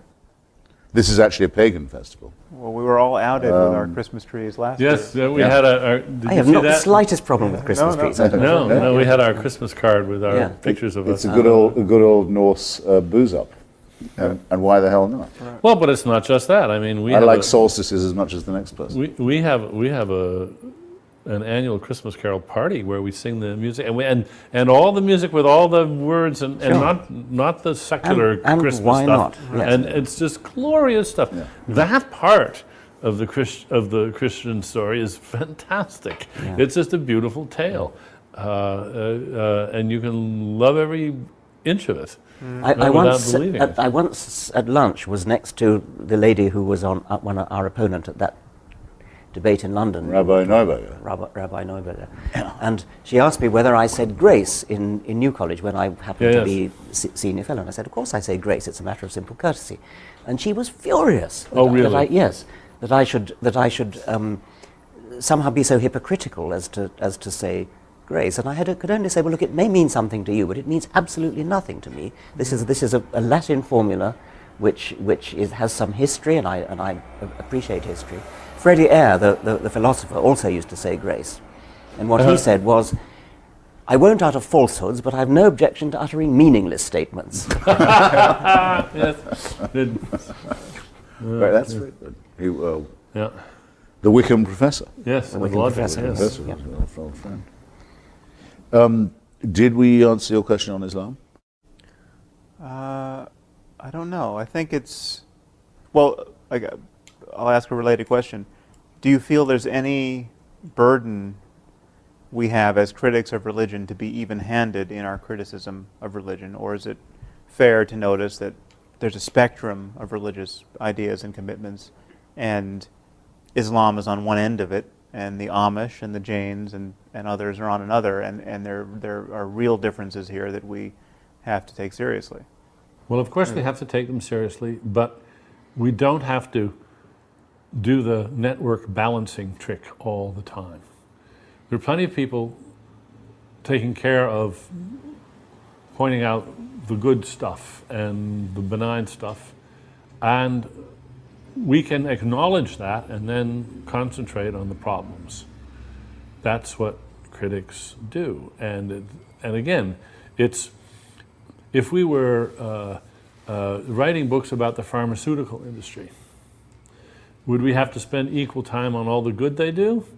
Or could we specialize in the problems? And I think it's very clear. I think Sam's asking But more about we could criticize Merck if they were especially egregious as opposed to some other company. I mean, if we were focusing on the pharmaceutical industry, not all pharmaceutical businesses would be culpable in the same Yeah, way. right. Well, and Yeah. so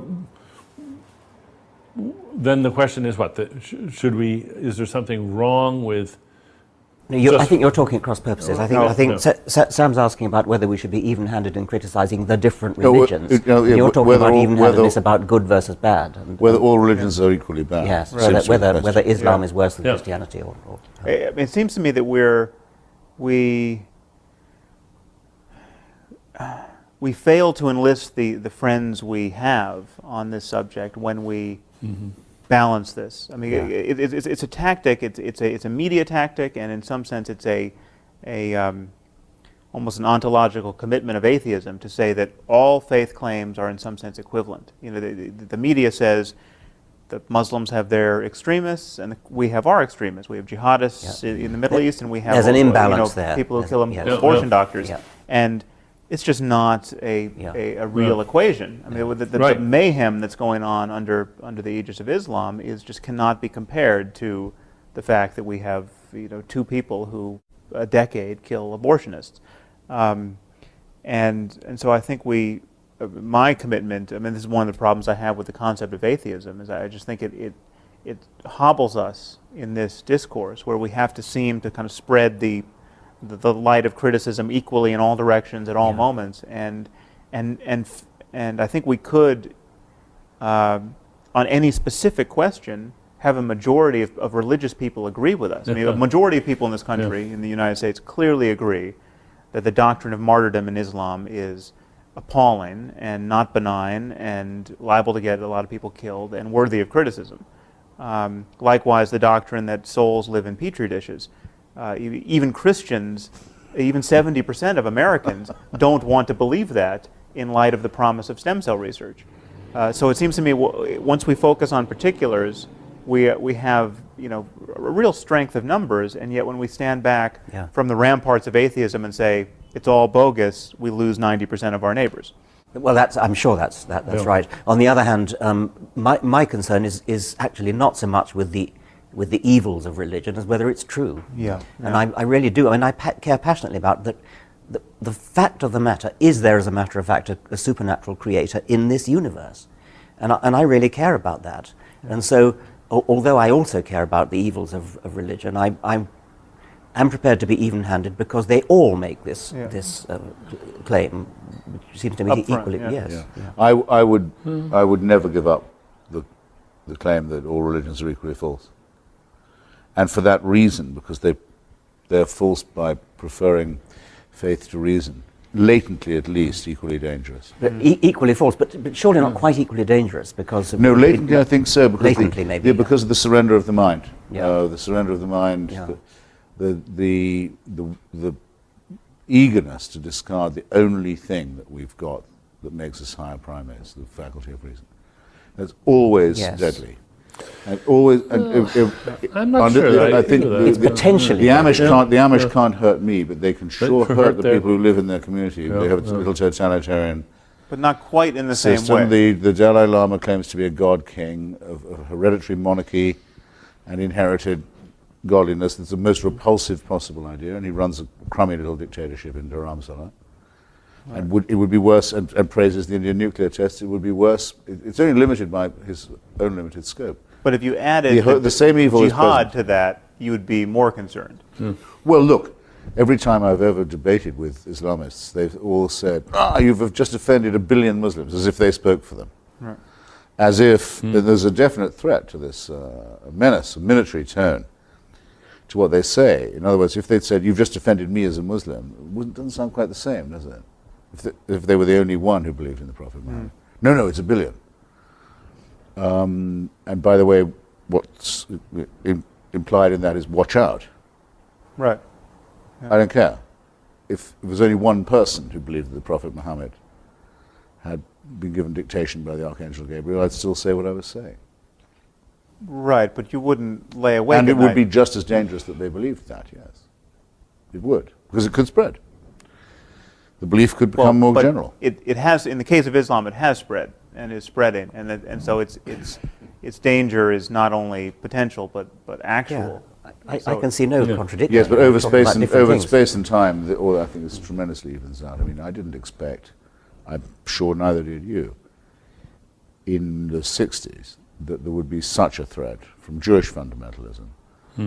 Relatively small numbers, but in a very important place, strategic place, and deciding to try and bring on the Messiah by stealing other people's land and trying to bring on the end. Yeah. It's numerically, it's extremely small. Right. But the consequences that it's had have been absolutely calamitous. And we didn't used to think, actually, of Judaism as a threat in that way at all, until the Zionist movement annexed the Messianic, or fused with it, because the Messianists didn't used to be Zionists, as you know. So you never know when it's going to be next. I agree. I'm not likely to have my throat cut at the supermarket by a Quaker. Yes. But the Quakers do a lot of the work by saying we preach non-resistance to evil. Right. That's as wicked a position as you could possibly hold. Given the right context. I mean, what could be more revolting than that? Say, you see evil and violence and cruelty and you don't fight it. Yeah, they're free riders. Yeah. Okay. Read Franklin on what the Quakers were like at the crucial moment in Philadelphia when there had to be a battle over freedom, and see why people despised them. I would have then said the Quakerism was actually quite a serious danger to the United States. So it's a matter of space and time. But no, they're all equally rotten, false, dishonest, corrupt, humorless, and dangerous. It's true. I mean, there's one point you make here that I think we should say a little more about, is that you almost can never quite anticipate the danger of unreason. I mean, when your mode of interacting with others and the universe is to affirm truths you're in no position to affirm, the liabilities of that are potentially infinite. I mean, you just don't know. So to take a case that I raised a moment ago, stem cell research, you don't know going in that the idea that the soul enters the zygote at the moment of conception is a terrible idea. I mean, it seems a totally benign idea until you invent something like stem cell research, where it stands in the way of incredibly promising, life-saving research. And so there's something about dogmatism which you can almost never foresee how many lives it's going to cost, because its conflict with reality just erupts. Well, that's why I think of the moment where everything went wrong is the moment when the Jewish Hellenists were defeated by the Jewish Messiahs, the celebration now benignly known as Hanukkah. So as it can not clash with Christmas. That's where the human race took its worst turn. There's a few people, but they re-established the animal sacrifices, the circumcision, and the cult of Yahweh over Hellenism and philosophy, and Christianity is a plagiarism of that. Christianity would never have happened, and nor would Islam. Right. No doubt there would have been other crazed cults and so forth, but there might have been a chance to not destroy Hellenistic civilization. Well, it's not a matter of numbers. It's a matter of, if I may say so, memes and infections, which will spread very fast. Of course, I would have certainly said in the 1930s that the Catholic Church was the most deadly organization because of its alliance with fascism, which was explicit and open and sordid. Much the most dangerous church, but I would not now say that the Pope is the most dangerous of the religious authorities. It's no question that Islam is the most dangerous religion, and partly because it doesn't have a papacy that can tell it to stop something and make an edict saying control. By all means, yes. But I would still have to say that Judaism is the root of the problem. Although it's only the root of the problem in light of the Muslim fixation on that land. If the Muslims didn't care about Palestine, we could have the settlers trying to usher in the Messiah all they want. There'd be no issue. It's only the conflict of claims on that real estate. This is just to say that well, both sides are both sides are at fault, but the only reason why 200,000 settlers could potentially precipitate a global conflict is because there are 1 billion people who really care whether those settlers tear down the Al-Aqsa Mosque. Which it's their dream to do. Yeah. Because they have the belief that one part of the globe is holier than another. Right. Than which no belief could be more insane or irrational or indecent. And so just a few of them holding that view and having the power to make it real is enough to risk a civilizational conflict which civilization could lose. I mean, I think we'll be very lucky if we get through this conflict without a nuclear exchange. Actually, I think that's a very good topic. What are our most grandiose hopes and fears here? I mean, what do you think reasonably could be accomplished in the lifetime of our children? What do you think the stakes actually are? And how would you get there? Yeah, I mean, and is there something we can engineer apart from just mere criticism? I mean, are there like practical steps? I mean, what with $1 billion could we do to affect some significant change of ideas? Is there any practical? I feel myself on the losing side politically and on the winning side intellectually. I mean, that's just you don't see anything to do. In the current zeitgeist, I don't think we would be accused of undue conceit if we said of ourselves, or didn't mind it being said of us, that we've been opening and carrying forward and largely winning an argument that's been neglected for too long. And that certainly in the United States and Britain at this moment, that's true, it seems to me. But in global terms, I think we're absolutely in a tiny, dwindling minority that's going to be defeated by the forces of theocracy. Which will probably you're betting against us. No, yeah. I think they're going to end up by destroying civilization. I've long thought so.